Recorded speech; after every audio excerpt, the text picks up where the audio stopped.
Hey, Ms. Mac said that she needed Pinkie Pie to help y'all find a side using trig ratios. I suggest that you take your sheet of paper, fold it like this, so you can have a great graphic organizer like what Pinkie Pie did. We're going to go through these steps together. Step 1. You are going to find and label the sides corresponding with the... I can't see if y'all can see. Okay, yeah, now I can see it. Now you're going to find and label each side that corresponds with theta. Theta is right here. That's the angle that was given to you.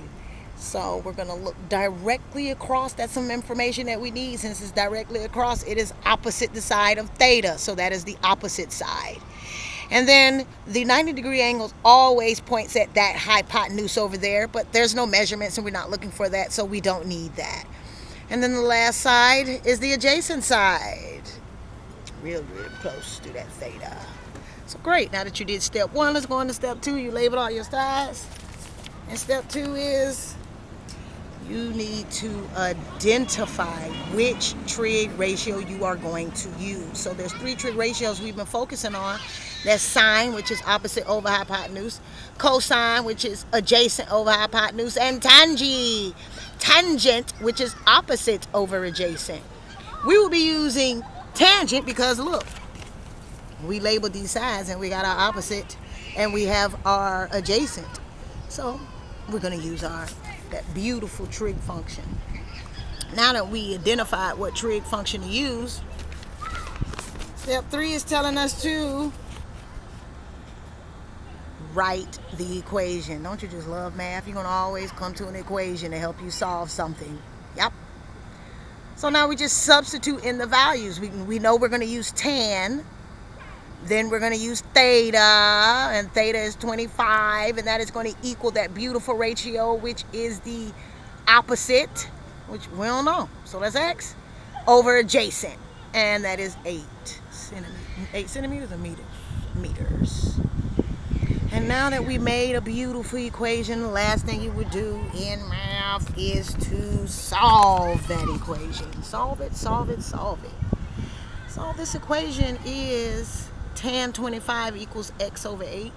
And you know, Ms. Mac, I hate fractions. I don't like them very often. They're hard to work with. So we got to get rid of that denominator, and the denominator is 8. So multiply both sides by 8.